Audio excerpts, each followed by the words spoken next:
Hi, this is Barrett Ristroff from Fairbanks, Alaska, and you're watching an excerpt from Climate Change Adaptation Strategies for and by Alaska Native Villages. Please check out my YouTube page for more video clips on this topic. Beyond just getting help, many villages would like to have more control over resources they need for adaptation. This could be control over land where a community might expand, control over subsistence resources, or control over federal funding. One challenge is that Alaska tribes generally lack jurisdiction over their traditional lands. This is true even though they are sovereign nations, and even though the tribe or corporation might own a part of these lands. Alaska tribes are unable to participate in some federal programs, like the National Flood Insurance Program, or NFIP, because they don't have this jurisdiction. The villages that do participate in NFIP do so through their city or borough. The city or borough has a land ordinance limiting building in floodplains, which makes the village eligible for insurance and a program called Flood Mitigation Assistance from FEMA. Tribes that don't own land can sometimes cooperate with the village corporation to have a role in managing the corporation land. One example is an agreement between the native village of Barrow and Ukpiagvik Corporation about accessing corporation land. Another example is the U.S. Department of Agriculture's Tribal Conservation District Program. This allows a tribe and a corporation to enter into an agreement with USDA that creates a Tribal Conservation District, or TCD. The TCD is then incorporated as a nonprofit and eligible for funding from USDA. Tyonek took advantage of this and was able to install culverts for fish passage and improving their drainage. Another option some tribes are considering is putting land into trust. This can give a tribe jurisdiction over the land similar to a state's jurisdiction or that of Metlakatla over Annette Island. Kevin Illingworth from UAF explained how Metlakatla's jurisdiction works for subsistence.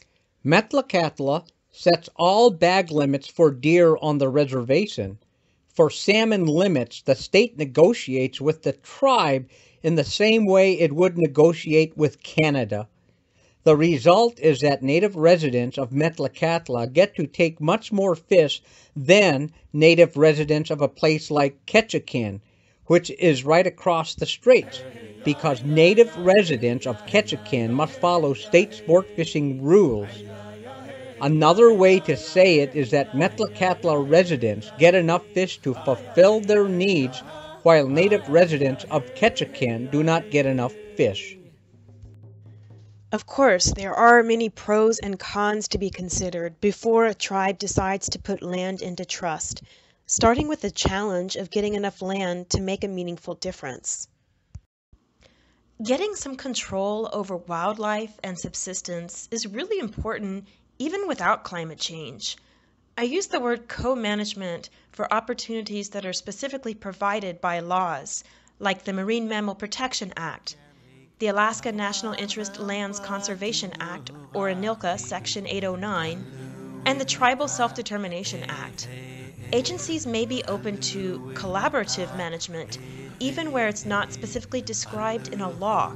Collaborative efforts have sprung up on their own. An example is the Western Arctic Caribou Herd Working Group, involving state and federal agencies, tribes, and hunters. Another way to take control is to create policies to fill voids in state and federal legislation. One example is the limits that Nanwalik and Port Graham put on the harvest of eelgrass and bidarkie, with no state objection, since there was no state regulation and no competition from outsiders. Another is the Kaktovik Polar Bear Viewing Guidelines made by a committee of entities in Kaktovik, later adopted by the U.S. Fish and Wildlife Service. These suggestions are easier said than done, since tribes have to have enough funding and Western science expertise to carry out co-management or collaborative management. It's important that tribes show outside agencies that they are capable of gathering data according to Western science protocols. Chris Whitehead from Sitka said that the state of Alaska initially believed that the tribe wouldn't be able to do shellfish monitoring, but the tribe showed that it could consistently produce a lot of good quality, useful data. The state decided to partner with the tribe on shellfish monitoring and shares the tribe's data on the state website. Michael Opheim from Seldovia talked about a study he led on fish consumption rates among South Central tribes. We were the first ones to do such a study, and the state has been using our data a bit for that. Our numbers were actually really close to what ADF&G got. That was one of the things that the state was so concerned about, that we were going to collect the data and it wouldn't be usable, and we proved them that wrong. Many people know about the bowhead whale count that Alaska Eskimo Whaling Commission and the North Slope Bureau did back in the early 1970s. They proved regulators wrong, and the whalers got their quota back. The lesson here is about trying to make the best of the Western science system using Indigenous knowledge and ingenuity. James Kelly, Natural Resource Director for the Council of Athabascan Tribal Governments, or CATG, suggested, show that you're capable of doing what you're tasked to do. Otherwise, you'll have restrictions. If you show you're capable, you will then be able to ask for more. CATG used the Tribal Self-Determination Act in a unique way to get an agreement with the Bureau of Land Management to manage fire and with Fish and Wildlife Service to do moose counts. CATG has also published some of its work so it can be cited. This is helpful to increase the legitimacy of knowledge that is shared and gathered by residents. Working with universities and organizations like Alaska Native Science and Engineering Program, or ANSEP, can build Western science. As an environmental coordinator from Southwest Alaska said, we want to train biologists and get kids in science. Not every tribe will have the resources to do co-management, but there are other ways for a community to have some say over federal and state decisions. With any state or federal decision, the tribe can help agencies understand who to talk to and who to meet with. Depending on the issues, sometimes the state listens more to the city or corporation, so it helps to have more than one messenger. One way to be involved is government-to-government consultation. It's a right for tribes and corporations, and it should be no cost or low cost for tribes and corporations.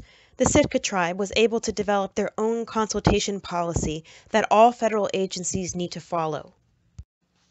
When a federal agency is making a decision, project, or plan that will have a major impact on the human environment, it has to do an environmental review under the National Environmental Policy Act, or NEPA. Tribes or municipalities that could be affected by this decision can serve as cooperating agencies. This is a big time commitment, but it can allow the tribe to have some input before the issues go out to the larger public. If a tribe doesn't have enough time and resources to be a cooperating agency, it can still make comments on proposed decisions and speak up at public meetings on proposed projects.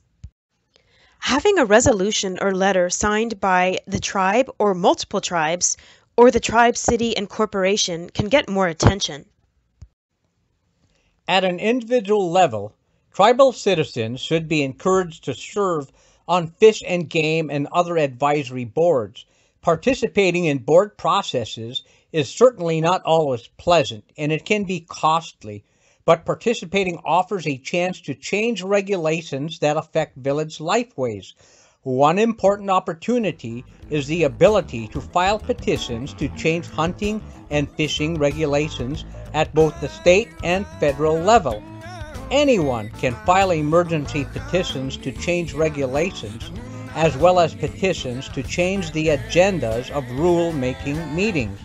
Petitions should be filed as early as possible, and they have to fit into the emergency criteria.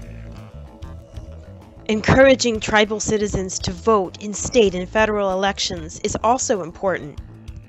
Better yet, encourage them to run for office. One senior tribal liaison to a federal agency said, as challenging as it is, get high-level political appointees in senior positions in the executive branch who can influence change.